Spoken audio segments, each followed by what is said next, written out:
Hi everyone! Happy New Year! Kamusta ang inyong first day of 2024? Sa akin, gusto kong i-share sa inyo na mas pinili kong magbasa ng Bible.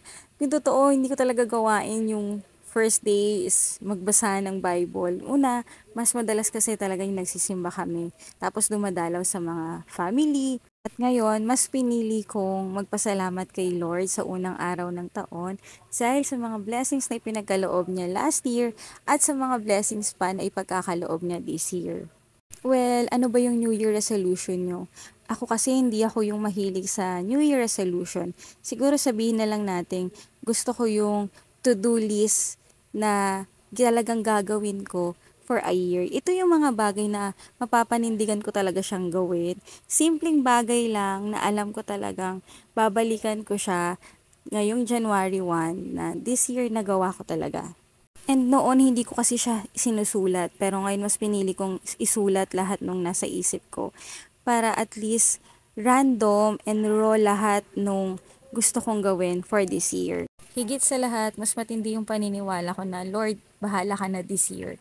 Kasi the more na minsan na nagpaplano ako, nadidisappoint lang ako or napufrustrate ako pag hindi ko siya nagagawa. At tulad ko rin ba kayo na nag-gain ng ilang kilos ngayong December? Ako talaga nag-gain ako ng 2 kilos. From 60 to 62 kilos. Kailangan ko talagang kumain ng kumain din. Then, breastfeeding pa rin kasi ako sa aking baby MK. And by the way, dyan ko pala in-order kay Mercy Precious Kitchen, yung apple canny salad na yan. And thank you din sa asawa ko kasi naisip niya talagang orderan ako niyan. By the way, ang sarap din ng kanyang baked sushi. So, check nyo na lang yung kanyang page para makapag-order kayo sa kanya. Today kasi, mas pinili ko na gumawa ng mga personal vlog. Dahil siguro, nung nag-check ako ng aking mga previous vlog, tapos nanonood kami noon ng mga anak ko, nakakatuwa yung mga reaction nila kasi napapanood nila yung mga sarili nila nung time na maliliit pa sila. So, this year, mas prefer kong gumawa ng more on personal vlog. Pero magpa-product review pa rin ako for sure. Pero ngayon, mas pinili ko talagang gumawa ng personal vlog. Tulad niyan, yung reaction ni Sander, naku, sarap na sarap siya dyan sa lettuce na yan. Hindi ko alam ba't ang sarap-sarap pa rin kumain talaga ni Sander.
So anyway, I hope you follow me para naman ma-update kayo sa more personal vlog. Ingat kayo and Happy New Year everyone!